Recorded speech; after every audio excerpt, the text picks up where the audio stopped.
Welcome to the channel. This is Oblivion, and in today's video, I theorycraft re-refines for characters voted on by the community. If you would like to vote for the characters who will be in the next video, there will be a link to the poll in the description down below, or head over to my community page. Okay, now let's see if I can put a new spin on these old units. Let's start with the original Draco Knight herself, Minerva. Minerva introduced one of my favorite character archetypes in Fire Emblem, and she was also one of the original 5-star units on the release of FEH. This meant Minerva had an underwhelming weapon to begin with, and even more so that she got her refined so early on. So while it was a good refine in the early days, nowadays it's a bit underwhelming. So for the new effect in Refine, I wanted to make Minerva into a special spamming monster. So let's go ahead and check out her new effect. Accelerate special cooldown count -1. If unit's HP is greater than 25%, or unit initiates combat, grants attack and speed +6, and deals damage equals X% of foe's attack when special triggers. X equals unit's max special cooldown count value times 10 plus 10. Now this is an extremely powerful effect. We've seen this effect on units like Brave Erica or Hatari Carla, but in Erica's case it was based off defense, and in Hatari Carla's case it's based off her own speed. Now for Minerva it's going to be based off the foe's attack, which is very powerful as attack stats have gone absolutely ridiculous, sometimes reaching up to like 80 or 90. And so we had to tune down the power a bit, where Brave Erica and Hatari Carla have cooldown count value times 10 plus 20, Minerva will only have plus 10, but even so this will be an extremely powerful effect and will allow Minerva to put out an extreme amount of damage. After all, a powerful special like Rupture Sky only gets 20% of the foe's attack when you're not fighting a dragon or a beast. Even with just this new base effect, I think Minerva is really strong, but let's push it up a little bit farther and see how much more powerful she can become with her new refine. If unit special is ready or unit initiates combat, grants attack, speed, defense, and resistance +4. At start of turn, if special cooldown is at maximum value, grants special cooldown count -1, deals +10 damage when special triggers. Now this refine gives Minerva some of the stats she needs, and it also gives her a times pulse effect, which she doesn't have access to because she's a flying unit. This is going to allow Minerva to run some bigger specials and to take real advantage of that new effect in her weapon. And then lastly, we still have the base refine effect, which adds +10 damage when special triggers, which is extremely powerful by itself.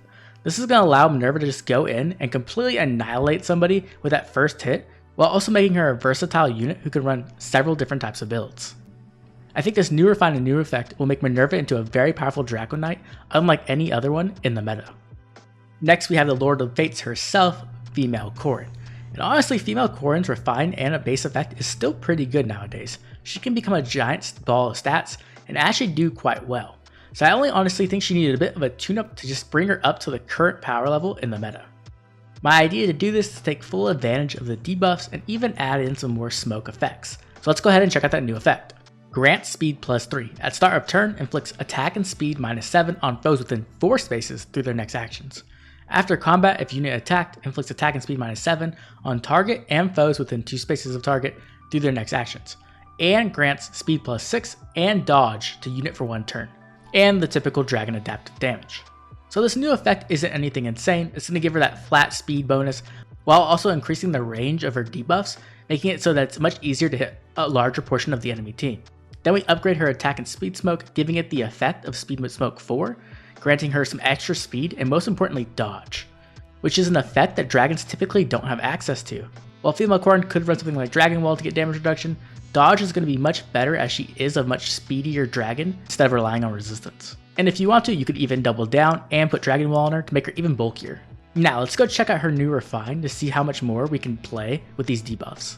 At start of combat, if unit is within 2 spaces of an ally, or if penalty is active on foe, grants attack, speed, defense, and resistance +5 to unit during combat, and inflicts special cooldown charge -1 on foe.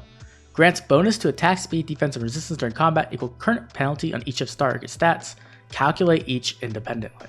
So overall, I think the refine that female Corrin has at the moment is quite good and doesn't really need much more.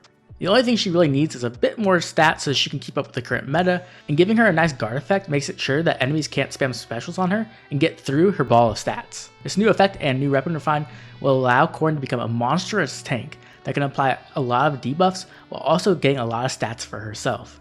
It also leaves room for female Corrin to be quite versatile and build any way she wants, be that being damage reduction stacking, giving her null follow-up and speed stacking, or just trying to put as many debuffs on the enemy as possible. Next, we have Tharja, one of the original Blade Tome Queens.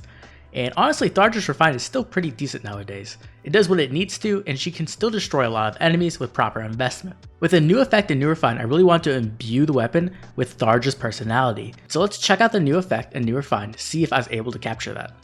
Grants attack +3. If unit initiates combat or if penalty is active on foe, grants attack, speed, defense, and resistance +4. Grants bonus to unit's attack equals total bonuses on unit during combat. Now this base effect is just a tune-up, pretty much giving her a few stats that she really needs and also giving her that flat attack just so it's in line with other weapons. This may seem underwhelming at first, but honestly blade tomes are still quite good, and all Tharja really needed was a bit of help with some stats. So let's check out her Refine, where I really think I did a good job of capturing that cursey feeling of Tharja. Inflicts attack, speed, defense, and resistance -4 on foes within 3 spaces during combat. If unit initiates combat or foe's HP equals 75%, inflicts curse on foe during combat. It also inflicts curse on foes within 2 spaces of target through their next actions after combat. So the first thing to note is I increased the range of the debuff aura and also attached defense and resistance onto it, so this way Tharja can act as more of a support, granting those debuffs to her allies while also allowing her to do more damage. But what I think really makes this Refine interesting is the new curse effect. So if Tharja initiates combat on an opponent or their HP is greater than 75%, she will inflict this new penalty on the foe during combat. Afterwards, she will inflict curse smoke on foes within 2 spaces. Now you're probably wondering, what is curse? What is this new penalty? So let's go check it out. Curse inflicts penalty on units' attack, speed, defense, and resistance during combat equals 5 plus any current penalty on each of those stats. Calculates each stat independently. The curse is essentially the Plesian effect we have on weapons like Plesian Torch or Plesian Katarina's weapon. It would be a powerful penalty that could capitalize on debuffs on your enemy and allow for some crazy damage. When it came to Tharja, I really wanted to capture her personality where she's always trying to put curses on people and hexes on people, and I think it lives up to her weapon's name, Tharja's Hex, as it will not only allow Tharja to have that Plesian effect, but also allow her to debuff enemies, spreading the curse to everyone around them. Not only would this be a cool, powerful debuff, but it would also allow Tharja to add another level of support to her weapon. I think this new weapon effect and Refine allows Tharja to play on debuffs, but in a way that is similar yet different than other Plesian weapons. Lastly, we have the Lord of Tharja himself, Leif, and Leif is in a weird position. As in Tharja, he is kind of a growth unit who really gets stronger as the game goes along, and it's hard to capture that in his weapon, especially due to Lightbrand's unique effects, which are difficult to capture in Fire Emblem Heroes. So when it came to his base weapon and his Refine, it's kind of all over the place, granting defense, a true damage clause, but with very weird conditions, special cooldown count, but then speed and defense, like it's just all over the place. So with Leif's new effect and Refine, I wanted to capture some of the skills he had in Tharja, but also make him into a mixed phase monster who can have an advantage no matter what situation he's in. So let's go ahead and check out the new effect.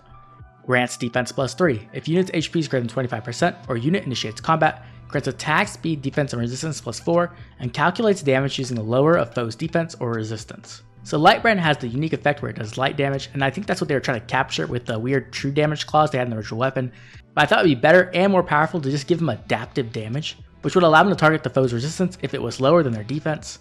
While this is a simple effect, I think overall it would make Leif a lot more powerful and allow him to get a lot more damage in. Now let's move on to his new Refine, where I tried to make him into more of a mixed phase unit. Accelerate special cooldown count -1. If unit initiates combat, grants attack and speed +6 to unit during combat, and unit attacks twice. If foe initiates combat, inflicts attack and speed -6 on foe during combat, and reduces damage from foe's first attack by 40%. So with this new Refine, I wanted to make it so that Leif always had the advantage in whatever situation he's in. When he's engaging on an enemy, he gets the stats he needs, attack and speed, and also gets a brave effect, so he can do some massive damage, especially when you consider the adaptive damage he has in his new effect. But then when you move over to the enemy phase, he gets these stats he needs there, inflicting attack and speed -6 on the foe, which is effectively defense, resistance, and speed +6, the stats he's going to need to survive enemy phase and ensure he doesn't get doubled. Then lastly, we attach some damage reduction on that first attack to ensure that Leif can survive and crack back with a powerful special. I wanted to ensure base Leif was similar to his legendary form where he has that pursuit skill effect where he attacks twice, but I didn't want to just give him like a typical dual phase brave weapon, as while that would be generically powerful, I thought it'd be more interesting to make him more into a mixed phase monster, and try to capture that feeling of Leif where he can be a powerhouse unit in the endgame. So what do you think of my refines? Do they capture the character's personality? Do they make the unit into a powerful meta threat? And what do you think of the new curse penalty? Would you love to see this new debuff added to Fire Emblem Heroes? And if so, on what kind of units? Remember to vote on the next week's poll, which will be in the description down below, so that you can help determine what units show up in the next week's video. If you enjoyed the video, please drop a like and subscribe. It helps the channel grow and keeps the content coming out. This has been Oblivion, and I'll catch you all later with more Found Heroes.